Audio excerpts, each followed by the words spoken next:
What up, what is up, folks? It's Richie Rich, Rico Raquan. Pretty Ricky is what they call him, back for good with another Richie retrospective review. Thank you so much for this glorious Rich team who has been following me, who's been watching my videos, who has been sharing and commenting. As I said, we got a big milestone that we got to reach, which is 10k subs. So be sure to like, comment, share, and subscribe, and check me out on social medias. As I said, I am doing requests. I really would love to hear which videos you would love me to review. Saying that success, oh yes, is only a sniff away. This is one review that I've been meaning to do for one of the longest times, and it's just perfect that, of course, when I filmed this is a day before Valentine's Day, but I wanted to get this out for V-Day. Of course, it's going to be the 1992 romantic comedy classic Boomerang, starring Eddie Murphy, Robin Givens, and Halle Berry. My, the good thoughts, the good moments, and the good memories I have from watching Boomerang. This film is one of those movies that the best way to describe it is just like fine wine. It gets better and better with age. This came out in 1992, so almost now 33 years in this film, and most of the actors in this were in like around my age now. They were in their 30s, so they're in their 60s now. So it's really great to come back and watch this movie. And man, it's so nice seeing like this film has pretty much like a lot of generations of like black excellence. I'm gonna run down through the cast, but you've got actors that you can see even now who, or even the ones who are not here with us, have like a great legacy and have like a legendary career. So that's one of the biggest takeaways you will get from Boomerang, and without question, it's a very hysterical film. So as always, I'm gonna tell you like the history of the first time Richie Rich saw Boomerang. So I saw Boomerang for the first time it had to be my late teens, 18, 19, and this was shown around Valentine's Day. This is why important that I had to put it around this time. And first time I saw it, especially because I was again young adult at this time, I got it immediately. Like I said, I remember because it was shown on television whilst I was back in Europe. And of course, once they show movies in television, we don't have the benefits of it today, where we can just go online, or it's on like a streaming platform, we can rewind it back. No, like at that time, it was like you watch a movie that gets broadcasted on television. Once it's done, it's done. So I would always see Boomerang in extracts. I would with the full movie. It was only like really a couple days back where I said, this is the movie definitely to review. This is what the Rich team needs to see for Valentine's Day. And I finally watched the movie fully to the beginning to end, and it's without question a classic. As I said, I've talked about, you will notice with a lot of my movie reviews, the ones I reviews have movies with a lot of like an all-star black cast, and definitely this one, compared to another movie which is going to be in the same connection to this, is House Party, are perfect examples of that. Eddie Murphy, Eddie. Okay, so what a lot of people gotta understand is in the 90s, Eddie Murphy had a decline with his films. His movies weren't hitting like they were in the 80s. Picture this, in the 80s, like how you could say Kevin Hart is like the #1 comedian. At that time, Eddie Murphy was the biggest thing since a hot white omelet. Eddie Murphy came from Saturday Night Live, SNL, and immediately he was putting these big movie productions, from 48 Hours to Beverly Hills Cop to Coming to America to The Golden Child. He was making hit after hit after hit. Then after, once the 90s transition, he turned 30. He became a family man. I believe he married the beautiful Nicole Murphy. It's changed, evident in this, but his movies weren't the grand scales as it was before. In the 90s, he had Beverly Hills Cop 3, which is a train wreck. He had another 48 Hours, Vampire in Brooklyn. There was the other one, Holy Man, Distinguished Gentleman, which I actually like, but it's not really a movie people really give great reviews on. I mean, in the 90s, the only real movies I can say were really good watches was this, Life, and of course 90 Professor, which that pretty much kind of gave him like a kind of resurrection on there. But Eddie Murphy was he had a lot of misses in the 90s. And even going past that, if I was gonna do a whole top movies from Eddie Murphy, he probably has a lot more worse movies than good ones, but still Eddie Murphy is still, like, in my opinion, the best comedian of all time. So you'll see Eddie Murphy in this role is that his humor in this is very different from what you've seen in his hits in the 80s. He's not the wise ass as you've seen him in Beverly Hills Cop or Golden Child. In this one, he's more of the ladies' man. He's more suave. He has a great fashion aesthetics. He's more cooler. It's more of like a cooler version of Eddie, and he plays Marcus Graham in this. So he works for this cosmetic company called Lady Eloise. This is Eartha Kitt's company that's been run from there. So he works there, and he's the lady. Yeah, like the women love him. He is a serial womanizer. For him, he has a pattern of, like, he gets with these women that he has no interest pursuing a long-term relationship because he will always find this one defect with any of these females. For example, in the opening scene where towards the opening where Eddie gets with Layla Rashawn appeared in the Wayans Brothers series. She appeared with Tupac in Gang Related, and I think she was also in Harlem Nights and Waiting to Excel. So beautiful actress. Can't say the same for how she looks now, but I digress. But Eddie Marcus, he's just able, he has the charm, he has the way with the ladies, and he always finds, as I said, one defect with the woman. In Layla Rashawn's character instance, it's just that she has bad feet, as they quoted Hammer Time. So he's someone who just kind of loves the game of just getting with these women and just not really settling down. And then what happens is the one who's playing alongside him, Robin Givens, is basically the counterpart to it. Basically, she's basically a male version. She's basically the female version of Marcus Graham, and it goes with the tagline of this movie: a player who's about to get played. So when Robin Givens comes, who's playing Jacqueline Moore, who also works for the same Lady Eloise, she comes in, and even the first time they both see, Eddie's like, he believes he's met his match, you understand, and that's where he ends up falling in love with her, and he doesn't really know that what he was doing to these women, the same thing is about to happen to him. Robin Givens, of course, at this time, I saw her in movie roles, but always like as a supporting role. Robin Givens is possibly known best for the relationship with Mike Tyson. Seeing clips on YouTube of when she had to sit down with, talked about like how abusive Mike Tyson was in their relationship, and Mike Tyson didn't do a damn thing because all these cameras are watching. The impression I always got from Robin Givens, and it's gonna be cool talking about her and who she played alongside Halle Berry, is she always had this kind of gold digger vibes.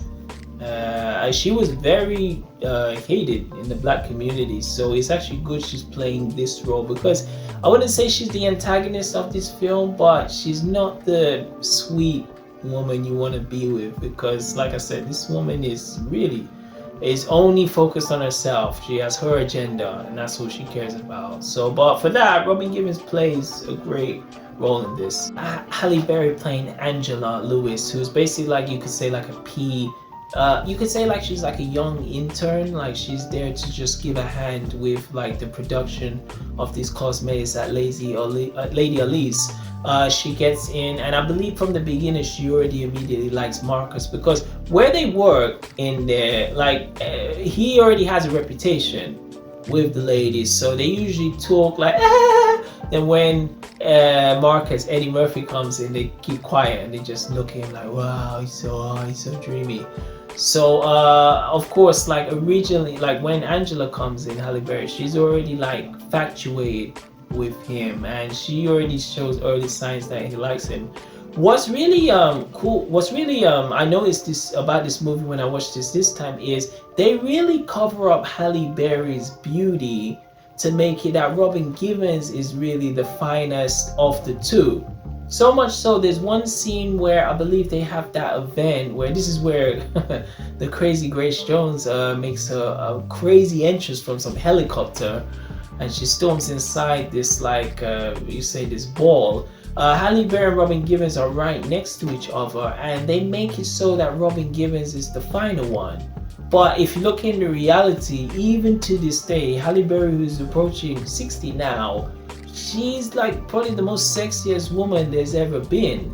And Robin Givens cannot hold a candle to her. But in this movie, they put it that even towards the, not even until really like the end, you really see the beauty of Halle Berry. And this is like really to the final parts of the film. But you will look at it and you will just look like Halle Berry, the clothes she wears, the fashions, even the confidence is not shown as so much when you see there. It will just look at it like, oh, Robin Givens is the finer chick than Halle Berry. And I got that more when I watched it this time. I was like, oh, that was a great way Reginald Hudlin did that, to show like this is the one that most guys would be drawn to, but it's actually Halle Berry who's like the sweeter one that you would bring to your mother. So you see the differences between the two ladies. Cast, the three main cast in the titular role. You got David Alan Grier, you've got Martin Lawrence, you've got Grace Jones, you've got Jeffrey Holder, you've got Arthur Kitt, Chris Rock, Tisha Campbell, Layla Rashawn, John Witherspoon, Bebe Drake, and Leonard Jackson. My, talk about an all-star cast. And some of these ones are cameos, like seeing the late great John Witherspoon in any film is always great. I even mentioned this when I talked about my I Got the Hookup review, which is on YouTube, by the way. Any moments John Witherspoon comes in, it's always a cinematic, like legendary piece. That scene on the dining table when he was talking about, I see you getting pussy whipped. Martin actually spits out his refreshment in there. It's like, you gotta whip that pussy, burn, burn, burn. Insane, legendary. And Bebe Drake, she's the one who starred in, if you remember Friday After Next, she had the mustache. She starred John Witherspoon, I believe 3 or 4 times. She was in House Party, Boomerang, and then Friday After Next. So them two have always had a thing. Chris Rock is pretty much just a cameo here. And of course, if it's going back to Martin Lawrence and David Alan Grier, I believe when this movie came out, if I'm not mistaken, I believe Martin may have been just filming the first season of Martin, and Tisha Campbell appears in here also, and of course David Alan Grier from Living Color was there. Okay, right, before I get on, so as I said, going back to Martin and Tisha, like, you know, it's nice seeing them, because Martin and Tisha, of course, were in House Party. So seeing them here in another Reginald Hudlin film, and again just before Martin, it was really cool. And for Tisha Campbell's parts, and I was saying, I really wish she was even more in this, and her role was very necessary, and I really love the way they put it in. Tisha Campbell, who plays Yvonne, who basically is the next door neighbor to Marcus, Eddie. You know, so she sees all of like Eddie Murphy bringing fine woman after fine woman after fine woman. Yvonne is there next door, basically saying like, don't do it, don't fall for it. He's a dog, run away. She even gets a sign telling him like, get out while you still can. And it's like he harasses Marcus, Eddie, and he's like get out of here. I want to say straight up, G. Kujimo has a great skit. Definitely check out his channel. I'll even put it on my community post. But just those back and forth between them, it's like they have so many angelic moments. in this movie, and that was something you had never seen before. Just a bothersome neighbor who really wants to get you, but he's getting frustrated that you're bringing woman after woman. So much so that she even tried to get with Marcus later on in the film when he found like he was in love with the wrong woman. I mean, Boomerang, the plot is very standard, nothing too complicated. It's pretty much that Eddie Murphy's there, Marcus, he's doing his thing. He's there. He's doing well in Lady Elise's company. He's banging bare of these girls. Has no interest in settling down. He's just doing his thing. The second Jacqueline comes in, immediately Marcus' attention focuses all to her. And I'm someone who's guilty of this. I think a lot of people, the rich team has been there of, we will get there and we'll find like this most beautiful woman and all of our attention will just focus on them. And to a lot of women, they find that super unattractive because like, it's okay to chase women, but you have to chase and still do your stuff. You still gotta be productive. You still gotta put those hours to be a boss. So where you see Marcus in this, the moment she comes in, he's just all locked in on getting with this woman. So it's later on he finds out that this woman is exactly like him, and she's just trying to basically hit him. The other way around. She's trying to hit it and quit it, smash and dash. So it's funny, and there's these amazing scenes when I remember there's a part where Robin Givens smashes Eddie and then she leaves. This is something Marcus would have done. She leaves, even gives him the money because I believe he booked a theater or they were meant to go out to a theater and it cost 200. She even gives him the money back and she leaves, which a lot of guys do. Once they've hit it, you know, they're the first one to leave in the morning. She does it to him and he actually calls the blanket, showing his feminine side. So it's really nice seeing Marcus in this because, you know, I'll put my hand up. A lot of guys have done that when they meet this beautiful woman, and especially someone that they believe is their match, and they will focus like X amount of hours on them, and they'll find out that girls not really want them, you know, because you're spending too much attention on them. So through like, again, like let's say through the second quarters, and Angela. And so as like Marcus is really is on the hot on the heels for Jacqueline, Robin Gibbs' character, Angela, like when she's introduced to Eddie, to Marcus, she already has like an attraction for Eddie, because Eddie's not even really focused on Angela, because again, you can see Halle Berry's beauty, but it's so covered up, the way she dresses, her confidence. She's like the sweetest girl that Marcus actually says she would be better for David Alan Grier's character, Gerard. He said like, you should go to him, he would be perfect. And of course, he's David Alan Grier in this, he's like the super nice guy. Like, women should be respected, women are such a joy to be with. I don't know the last time he got some, it has to be a while. So throughout the film, as like especially when it comes to a point where you know, Marcus finds out too late that the woman that he was going for is pretty much a narcissist just like him, and this is not someone he can pursue a long-term relationship, he starts to fall with Angela. They start to connect like towards to midways of the film.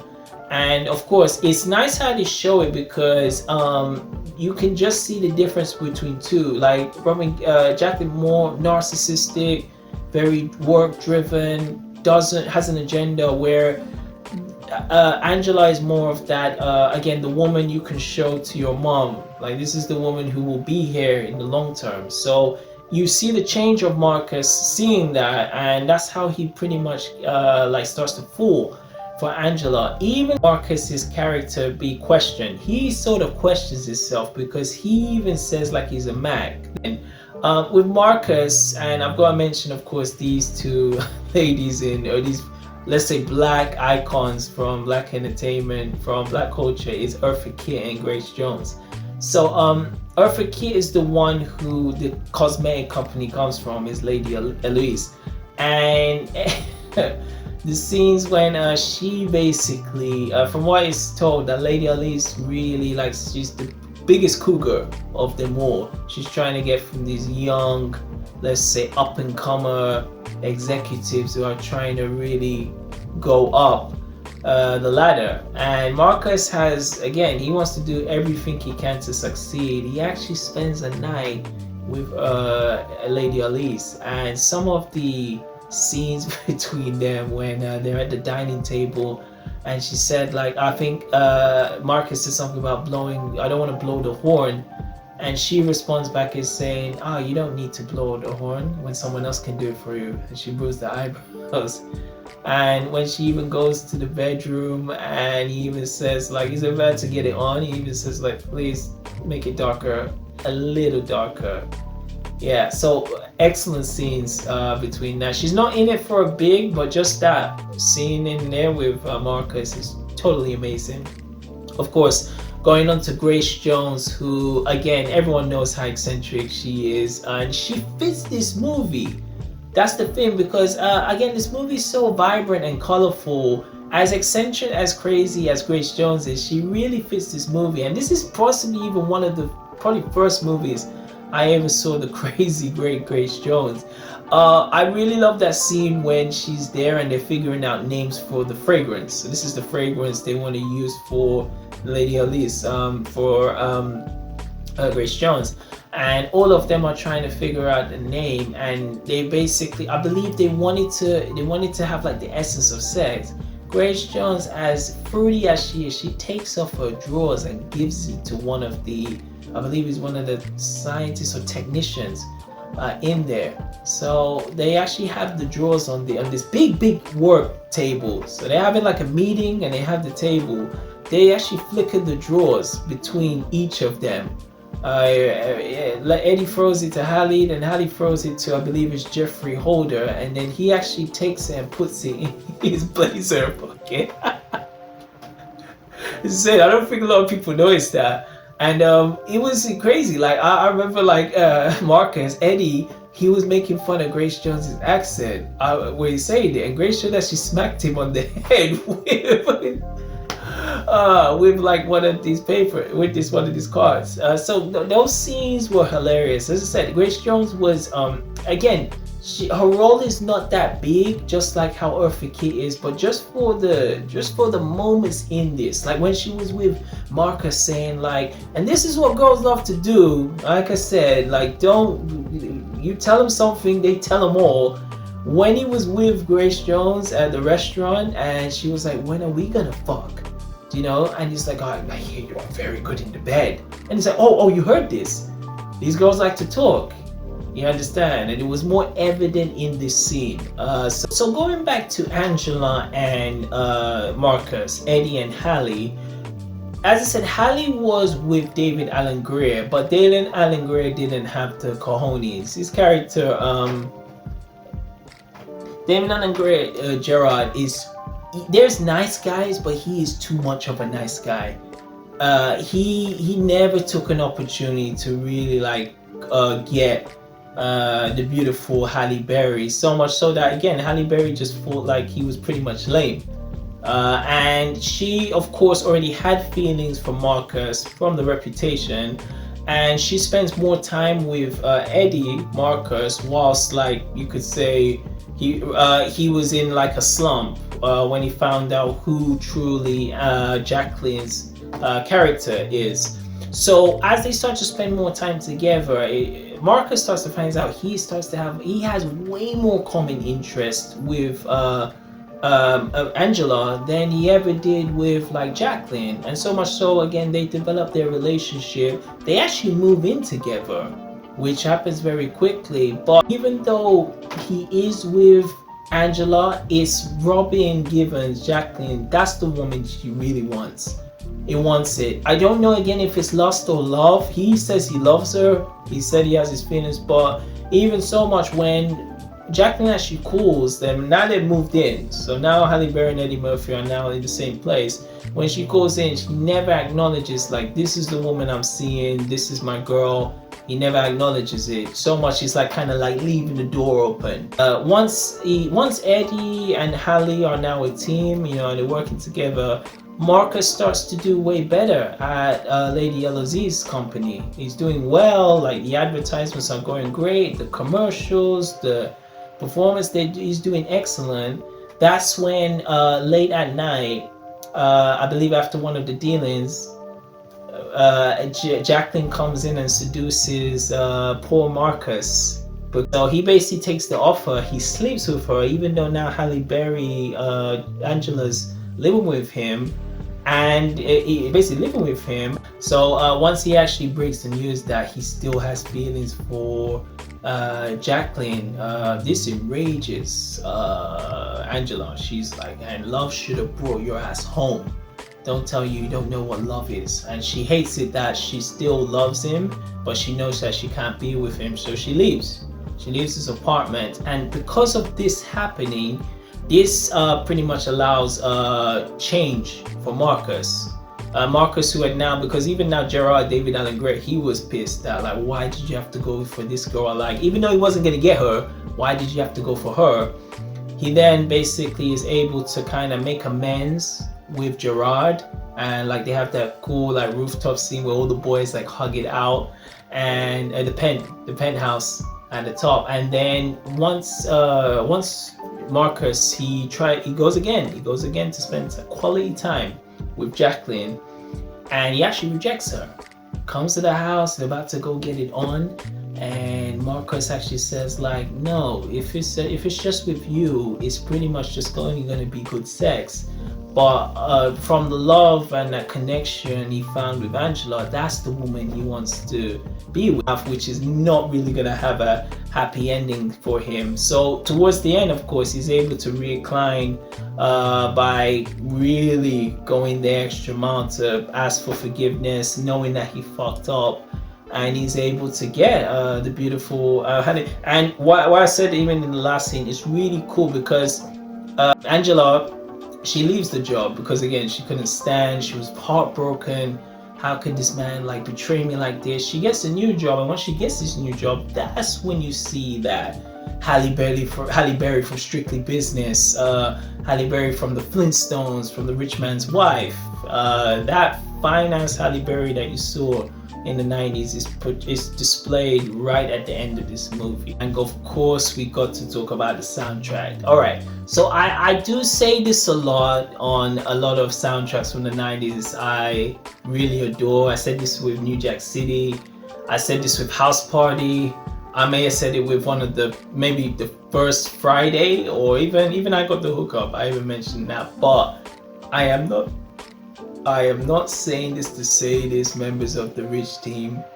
If it's not the top 5, if it's not the top 3, it's gotta be the top 5. The Boomerang soundtrack, which I actually still have on my phone, is without a doubt one of the greatest soundtracks I've ever listened to. Yeah, to this day, almost 30 years later, I still listen to the great tracks from Babyface on this album, Boyz II Men, Tony Braxton, you got Antonio L.A. Reid. There is it's just a mix of great R&B and slow jams and a little hip hop mixed in with there. And I believe Tony Braxton, she debuted around this time with the greatest, one of the greatest like love romance songs. You gotta play this for Valentine's Day, fellas.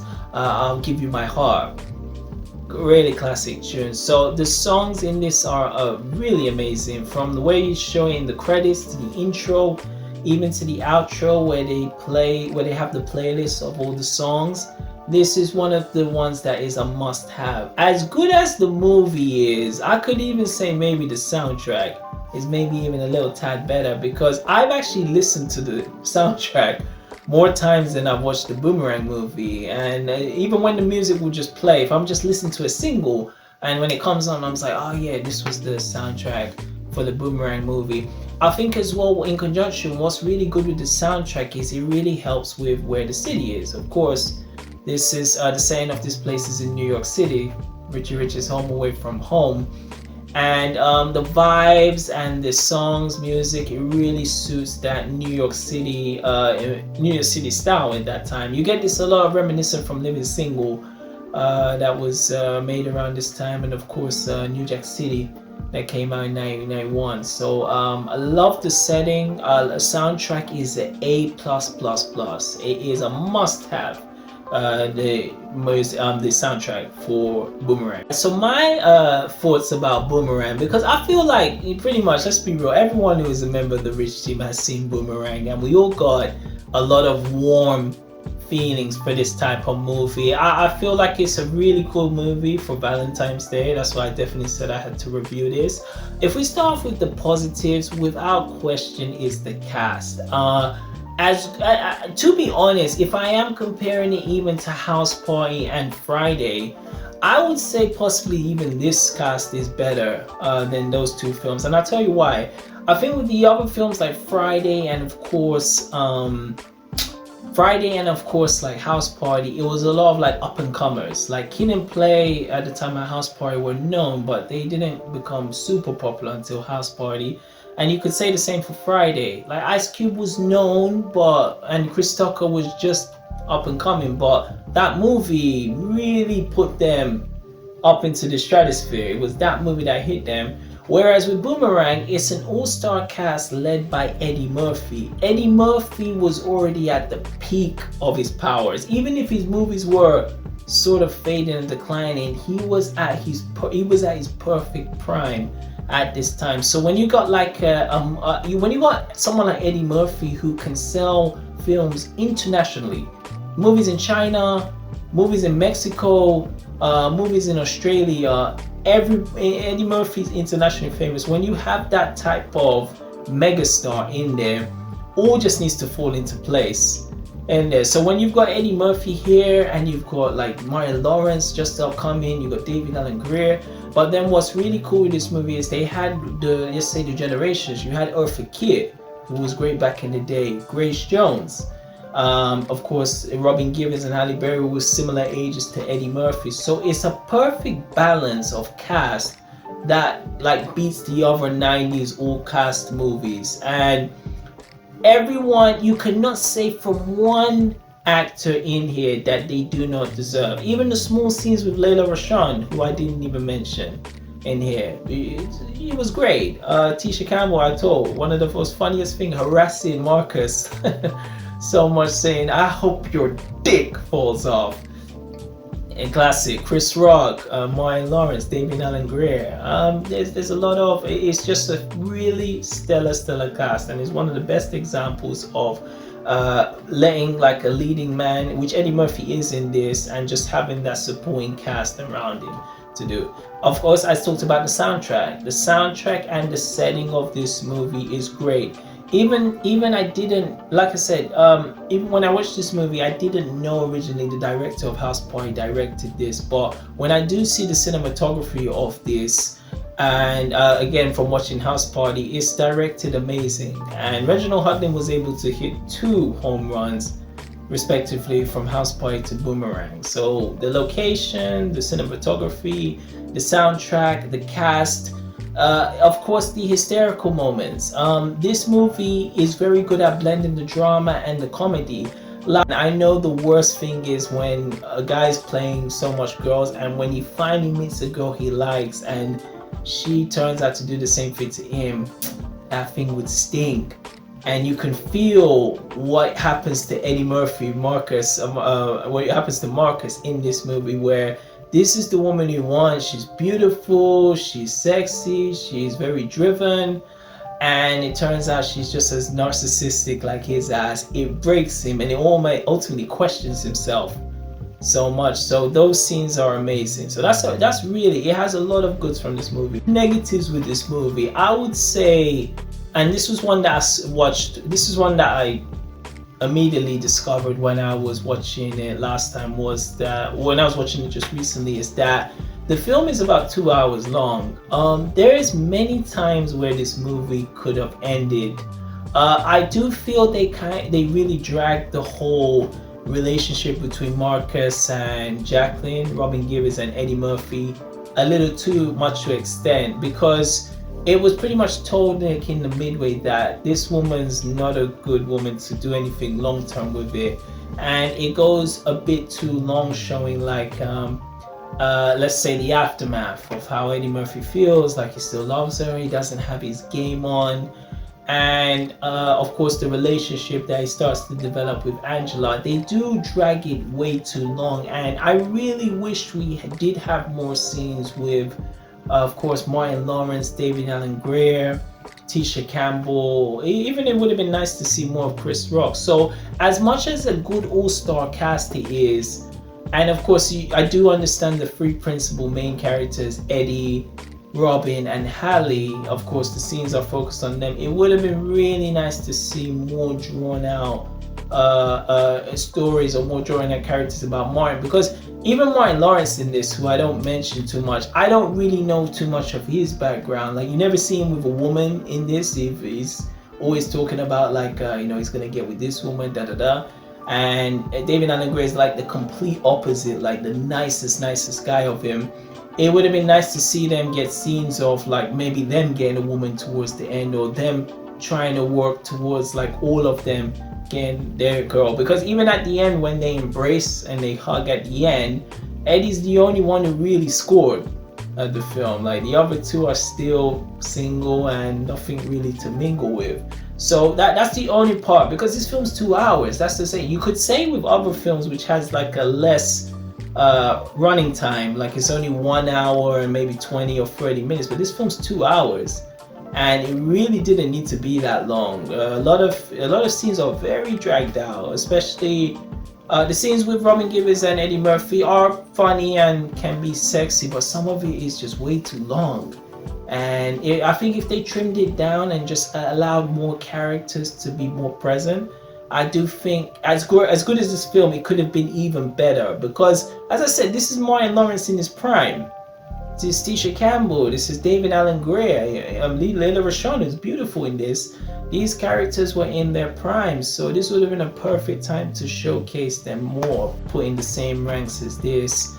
It's definitely one of the best, because even some of the romantic comedies, sometimes they're too overly dramatic, where this one has a fine balance of the dramatic side and the comedy. It can be funny, as the scene at the dining table between John Witherspoon and David Alan Grier's parents, Baby Drake and John Witherspoon's, like that crazy exchange in the dining table. Then you can get serious scenes of like getting confronted when you've cheated between Eddie Murphy and Halle Berry. So it's a perfect balance that this movie does. As I said, one of the things I noticed more was that the movie really downplayed Halle Berry's looks. If you see this movie, and I'm not like the biggest like Robin Givens fan, like she's fine, but I just feel it's in the face, like her body was never like, nothing like Halle Berry. But they downplayed Halle Berry's looks from an introduction all the way towards the final parts, when Eddie Murphy is asking for forgiveness. So as the viewers, you think Robin Givens is that chick. Really, you think like this is the finest one. But as you can see now, in like 30 years from now, Halle Berry, who's like had in countless movies, she's been stormed, she's won an Oscar, she has all these beauty commercials on there. You understand? You can clearly see that. No, honestly, Halle Berry is definitely the number one in the sun. Perfect movie for Valentine's Day. You must definitely watch this film. Let me know what you think about. What you think of the three main characters, Robin Givens, Halle Berry, and Eddie Murphy. I hope you had enough fun like I did. What did you think about the dynamite soundtrack of this album? Even the setting and the location, and of course this all-star cast of Boomerang. Drop it down in the comment section, and yes, stay tuned for the next retrospective review in the following week. And without question, if you haven't already done it, what are you waiting for, folks? Get your paper right and update your wallet. And Richie Rich is out.